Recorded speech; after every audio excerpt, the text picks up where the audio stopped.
Les voy a hacer una pregunta, voy a poner una encuesta, pero la voy a escribir en este momento. La pregunta es bien fácil.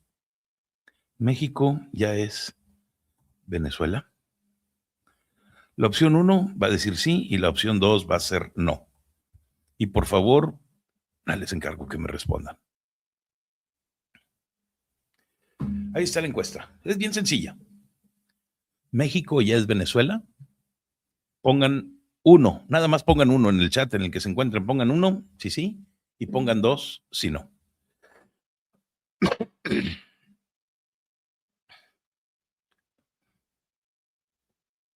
Hay muchas personas que nos dicen, no, es que México ya es Venezuela. No, México no es Venezuela. Sí, sí es Venezuela. No, no es Venezuela. ¿A quién le vamos a hacer caso? A nadie todavía, porque México definitivamente no es Venezuela. Nos parecemos mucho. Nos parecemos mucho, pero no somos Venezuela, somos mexicanos. Y como mexicanos tenemos nuestra propia historia, tenemos nuestra propia dignidad, tenemos nuestra propia forma de ser. Tenemos nuestros propios diablos y tenemos nuestros propios problemas que resolver. Entonces, ¿somos Venezuela? No, pero nos parecemos mucho. Desde hace algunos años se discute con muchísima intensidad si el proyecto político que fue impulsado por Morena en México está siguiendo la misma trayectoria que recorrió Venezuela con el chavismo y con el madurismo. Una pregunta que para nada es retórica, porque las experiencias de ambos países comparten una serie de decisiones de las instituciones económicas, políticas, que en el caso venezolano terminaron por producir una de las crisis humanitarias más graves del continente en las últimas décadas, y que en el caso mexicano apenas la están comenzando. Vimos la concentración de poder, la ampliación del rol de las Fuerzas Armadas, reformas constitucionales que estaban orientadas a debilitar contrapesos, la politización de las instituciones clave, un estilo de gobierno que le da más importancia a una lealtad ideológica sobre la eficacia técnica. Y todo esto son elementos que aparecen de manera recurrente en los discursos, en las leyes, en las políticas. Si nosotros analizamos todas estas coincidencias, vamos a entender por qué persistir en esa dirección no solamente es riesgoso, sino devastador en términos de pobreza, de hambre, de muertes que son evitables y el aumento de la delincuencia. El punto de partida es la concentración del poder en el Congreso. En Venezuela, Hugo Chávez y después Nicolás Maduro lograron mayorías legislativas tan amplias que el Parlamento dejó de funcionar como un espacio de deliberación y se convirtió en un instrumento de ratificación de las decisiones del Ejecutivo. Una mayoría absoluta que permitió reformar la Constitución, neutralizar y acabar con la oposición, eliminar prácticamente cualquier obstáculo legal. En México, con Morena y sus aliados, han alcanzado mayorías calificadas en ambas cámaras del Congreso de la Unión. Una superrepresentación que también ha facilitado la aprobación acelerada de los cambios constitucionales que ha pedido la presidente o el presidente anterior, sin la necesidad de tener que construir consensos, nada más pidiéndole a sus diputados que levanten la mano. Cuando un solo partido controla de esta manera tan contundente el poder legislativo, el riesgo de que el Congreso se transforme en una extensión del Ejecutivo se vuelve concreto, existente. La experiencia venezolana nos dice que esa concentración no fortalece la democracia, sino que la vacía de contenido al eliminar el debate, la posibilidad real de una fiscalización. Estrechamente ligado con esto está el crecimiento del poder de las Fuerzas Armadas y la militarización de funciones civiles. En Venezuela, el chavismo entregó a los militares un papel protagónico en la economía, en la administración pública, en el control de las fronteras y los recursos estratégicos. Así creó una casta privilegiada, cuya lealtad al régimen se recompensaba con posiciones de poder y beneficios económicos. En México, desde el 2018, se ha ampliado el rol de las Fuerzas Armadas. Participan en la construcción de la infraestructura, operan aeropuertos, administran aduanas terrestres, marítimas, controlan los puertos. Y aunque se justifica esta militarización como una medida en contra de la corrupción, la evidencia que han dejado nos demuestra que los problemas de la opacidad, las irregularidades no desaparecen. Simplemente se trasladan a un ámbito menos accesible a la fiscalización civil. Es decir, un ámbito en donde cada vez tenemos menos acceso a la información para descubrirlo. Y cuando las Fuerzas Armadas se convierten en actores económicos o administrativos de primer orden, se acaba con el principio democrático de la subordinación del poder militar al poder civil. Se abre la puerta a una lealtad política personal que puede privilegiarse o que puede primar, que puede ser más importante que ser institucionales. La reforma de la Constitución, el debilitamiento del Poder Judicial, son uno de los problemas paralelos más alarmantes entre ambos países, porque Chávez impulsó una nueva Constitución que concentró las facultades en el Poder Ejecutivo y después sometió al Poder Judicial a una transformación que lo convirtió en un brazo del oficialismo. Los jueces independientes fueron desplazados. El sistema de justicia en Venezuela pasó a operar con criterios políticos. En México, la reforma judicial introducida hace 2 años estableció la elección popular de jueces, de magistrados, ministros, y los críticos siempre hemos advertido que este cambio politiza la impartición de la justicia, debilita su independencia, los vuelve dependientes de los partidos políticos.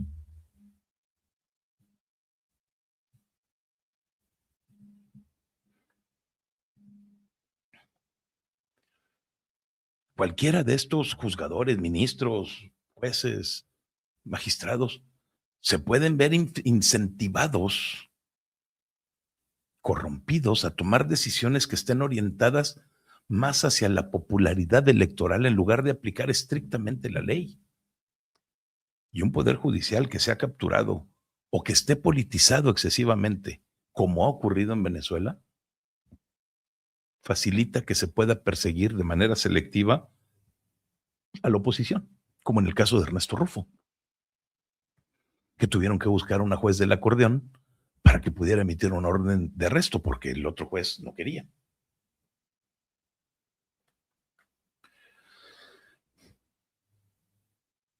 Las expropiaciones, la impunidad de estas personas que detentan el poder, todo eso va a ser permitido por las cortes. Una certeza jurídica que, como decíamos hace un momento, es indispensable para la inversión, para la resolución pacífica de los conflictos. Y si se termina o se quiebra cuando los tribunales dejan de ser percibidos como árbitros neutrales, pues entonces el resultado es nefasto para el país. Las reformas electorales que fueron impulsadas en ambos países apuntan exactamente en la misma dirección, modificar las reglas del juego a favor del oficialismo. En Venezuela se intervinieron organismos electorales, se restringieron candidaturas, se limitó el acceso equitativo a los medios de comunicación. Y en México se han estado presentando iniciativas para transformar el Instituto Nacional Electoral, reducir la autonomía de los órganos que organizan y que supervisan los comicios. Y aunque no se ha llegado al extremo que se llegó en Venezuela, la tendencia que hay a concentrar el control sobre las reglas electorales, pues obviamente que genera muchísima desconfianza entre todos nosotros, porque nos están diciendo que las elecciones pueden dejar de ser un mecanismo de alternancia. La creación, el fortalecimiento de empresas estatales junto con el respaldo a los gobiernos autoritarios del resto del mundo terminan por completar este modelo de orientación estatista y solidario con los regímenes que son ideológicamente afines a ellos. Venezuela nacionalizó industrias que eran clave, las convirtió en botines de lealtad política y los resultados son, igual que en México, ineficiencia, corrupción, el colapso productivo, la quiebra. México ha impulsado muchísimas veces a todas estas empresas como Litio MX, ha querido reforzar el papel de Pemex, de la Comisión Federal de Electricidad, y siempre en detrimento de la competencia, de la atracción de inversión privada. Al mismo tiempo, el gobierno mexicano ha intentado mantener un apoyo diplomático, en algunos casos material, como el de Cuba, a los regímenes autoritarios como los de Venezuela, como los de Cuba, Nicaragua. A pesar de todas estas evidencias de fraude electoral, de la represión sistemática de la sociedad, de la crisis humanitaria que se vive en esos países. Una solidaridad ideológica que envía una señal muy clara. que esto de que se le da mucha importancia a las afinidades políticas por encima de la defensa consistente, real de la democracia, de los derechos humanos.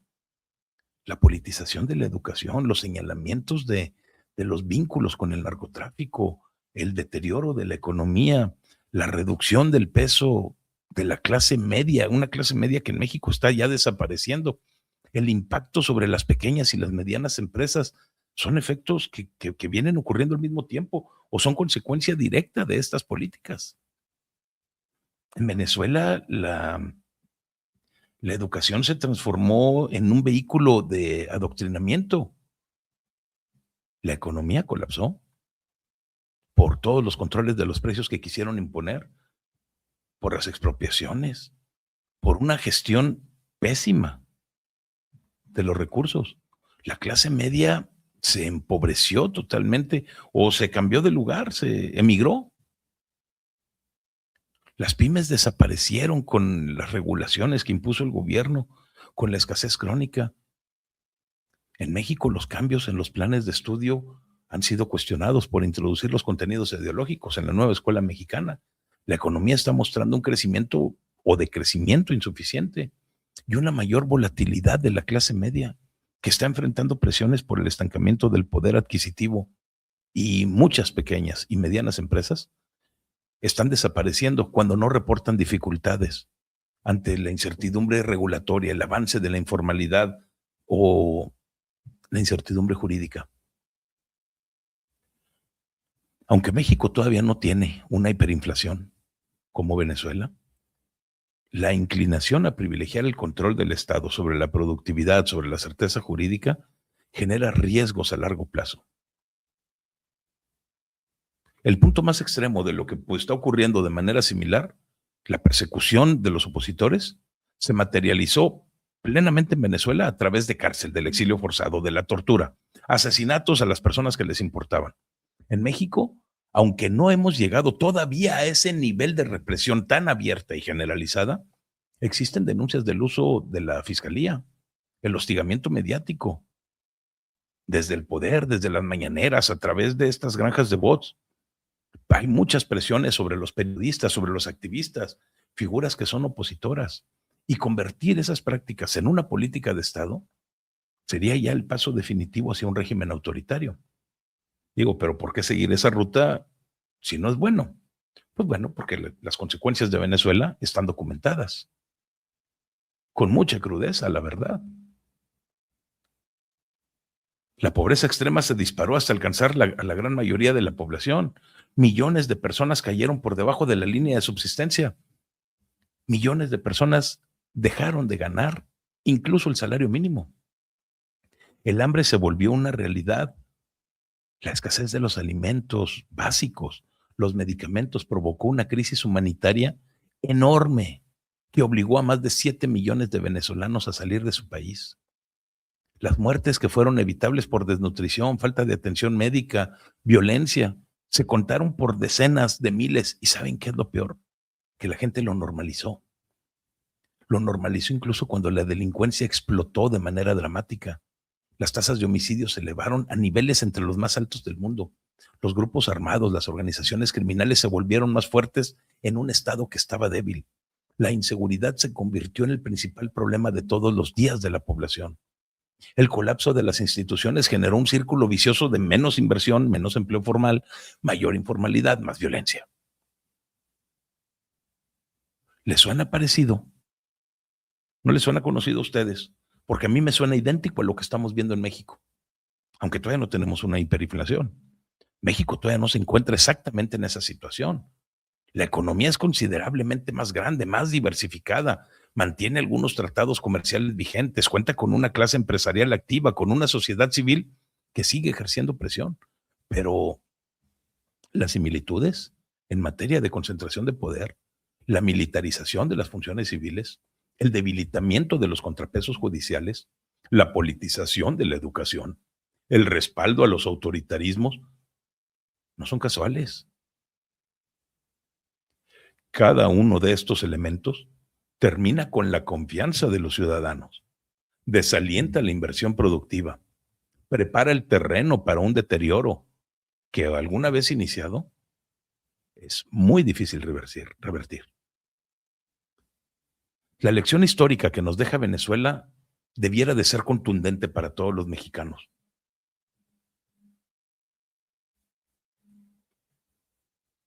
Los regímenes que concentran el poder en nombre del pueblo debilitan las instituciones autónomas. Le dan mucha importancia a la lealtad sobre la ideología, muy por encima de la competencia técnica, de la certeza jurídica. Terminan empobreciendo a ese mismo pueblo al que dicen que representan. La pobreza extrema, el hambre, las muertes que eran evitables, el auge de la delincuencia no son efectos secundarios inevitables y menos de un proceso de transformación. Son un resultado muy previsible de destruir los mecanismos que generan riqueza, estabilidad, paz social. México todavía tiene margen para corregir el rumbo. Reconocer estas similitudes entre ambos países no quisiera decir que debería de alarmarnos, pero debería de alarmarnos. Realmente es una advertencia que está fundamentada en la evidencia histórica más reciente de América Latina. Lo estamos viendo todo el tiempo, lo conocemos lo que está pasando en Venezuela, hemos visto los videos, tenemos la información ahí, conocemos a venezolanos, los hemos escuchado. ¿Cuántas veces no nos han dicho mexicanos, prepárense, se los va a cargar el payaso si siguen así? Ignorarlos equivale a repetir un error que tiene unos costos inevitablemente altos en sufrimiento. El nuestro, el de nuestros hijos, de nuestros nietos. La historia no se repite jamás de manera igual. Nunca es idéntico, pero cuando sigues el mismo patrón de concentración de poder, cuando terminas con las instituciones de que son contrapesos de ese poder, las consecuencias tienden a ser trágicamente muy similares.